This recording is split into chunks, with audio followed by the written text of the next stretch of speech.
গতকালকে আরহাম মিষ্টি খাইতে চাইছিল, তাই ওর জন্য মিষ্টি নিয়ে আসছিল আব্বু। তো আমি আবার সেই মিষ্টি দিয়ে আজকে সকালে এই তো চিরা ভিজিয়ে মিষ্টি আর কলা দিয়ে নিয়েছি। এখানে গুঁড়া দুধও দিয়েছি, আবার লিকুইড দুধও দিয়েছি। খেজুরও ছিল বাসায়, তো মিষ্টি না থাকলে খেজুর দিয়েই খেতাম। আর এই খাবারটা না আমার অনেক বেশি ভালো লাগে। দই চিরা আমার অনেক বেশি ভালো লাগে খেতে, কিন্তু এটা দই চিরা না, এটা দুধ, গুঁড়া দুধ আর হচ্ছে লিকুইড দুধ, কলা, তারপরে খেজুর, এটা সরি মিষ্টি তো বললামই। তো সকালে আলু ভাজি আর রুটি করেছিলাম, সেটা একটা রুটি খেয়েছি। তারপরে আমার কাছে মনে হলো যে যেহেতু অনেকটা দুধ আছে বাসায়, তা এই খাবারটা বানিয়ে খাই। আর আমার কাছে এই টাইপের খাবারগুলো সকালে খেতে অনেক বেশি মজা লাগে। হালকা মিষ্টি থাকবে, কোনো রকম তেল ঝাল থাকবে না, আর এটা আমার কাছে অনেক বেশি পছন্দের। প্রতিদিনই কিন্তু আমার ভিডিওতে আমি রান্না বান্না এগুলোই শেয়ার করে থাকি। আজকে আর কোনো রকম রান্না বান্না শেয়ার করব না, আজকে জাস্ট আপনাদের এমনি শেয়ার করব যে আমি কি কি রান্না করেছিলাম। তো সকালে নাস্তা করার পরে প্রতিদিনের মতো একটু হাঁটাহাঁটি, ঘোরাঘুরি, একটু আরহামকে নিয়ে দুষ্টামি করার পরে এই যে রান্না বান্নাও হয়ে গিয়েছে। আব্বু বাজার নিয়ে আসছিল আজকে। আব্বু রুই মাছ এনেছিল, রুই মাছ বেগুন দিয়ে রান্না করেছি, টমেটো দিয়ে।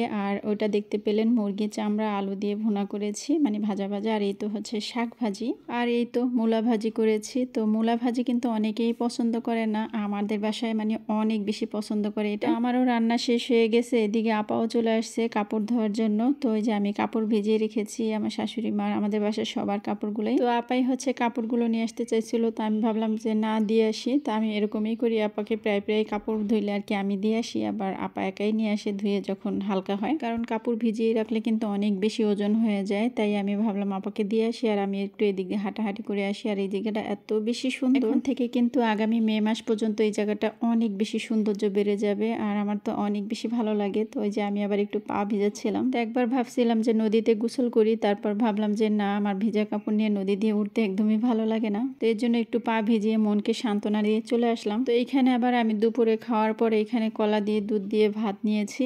এই খাবারটা আমার অনেক বেশি পছন্দের, কলা দিয়ে আর দুধ দিয়ে ভাত দিয়ে, সাথে আম দিয়ে খেলেও ভালো লাগে। তো এখন তো আর আমের সিজন না, আবার অনেকে গুড় দিয়েও খায়। তো আমার কাছে কলা দিয়ে ভালো লাগে, আম দিয়ে ভালো লাগে। তো যাই হোক, খাওয়া দাওয়া করে এই যে চলে আসলাম আরহামকে নিয়ে পার্কে। এই পার্কটা আমাদের বাসা থেকে বেশি একটা দূর না, তবে আরহাম এত বেশি বায়না করে ইদানিং, মানে ওর বায়না রাখতে মনে হয় যে আমরা সবাই হিমশিম খেয়ে যাই। আসলে জয়েন্ট ফ্যামিলিতে থাকলে বাচ্চাগুলো না একটু বেশি বায়না করে, সবকিছু নিয়ে একটু বেশি বেশি মানে মেতে থাকে আর কি। তো আরহামের বেলাতেও সেটাই হয়েছে, অনেক বেশি বায়না করে, অনেক বেশি চিল্লা পাল্লা করে, মানে আমার তো একদমই ভালো লাগে না। আমি কিন্তু শান্তশিষ্ট বাচ্চা পছন্দ করি। তো কিছু করার নাই, ছোট বাচ্চা তো এখন বোঝাইলেও বুঝবে না, এটাকেই মনে সান্ত্বনা দেই। তো যাই হোক, এই পার্কটা অনেক বেশি সুন্দর লাগে আমার কাছে। তো আমিও কিন্তু বাচ্চাদের মতো এখানে আসলে দোল খাই, তবে আজকে দোলনাটা খালিই ছিল, কিন্তু আরহাম ওইদিকে যাচ্ছিল না, এদিকের বাচ্চাদের পেয়ে মানে এখানেই ও খেলতেছিল।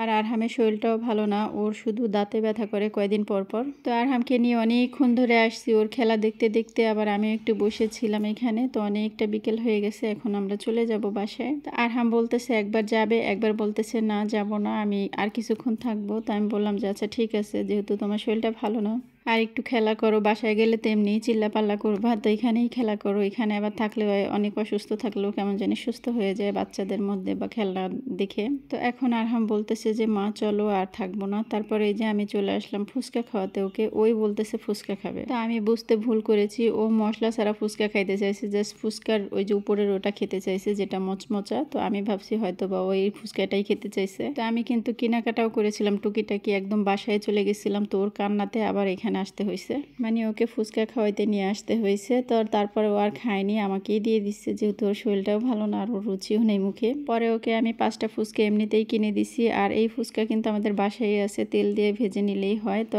ও বলতেছে কিনাটাই খাবে। তো আর কি করার, বাচ্চাদের আবদার রাখতে রাখতে মানে আমি পাগল হয়ে যাচ্ছি, আমি না বাসার সবাই। তো এই যে আমি এখন খেয়ে নিচ্ছি। তো ভিডিওটা আর একদমই বড় করব না, সবাই অনেক বেশি ভালো থাকবেন, আমাদের জন্য দোয়া করবেন, আর আমার ভিডিওতে একটি লাইক দিয়ে দিবেন এতক্ষণও যদি দেখে থাকেন। সবাই ভালো থাকেন, আল্লাহ হাফিজ, আসসালামু আলাইকুম।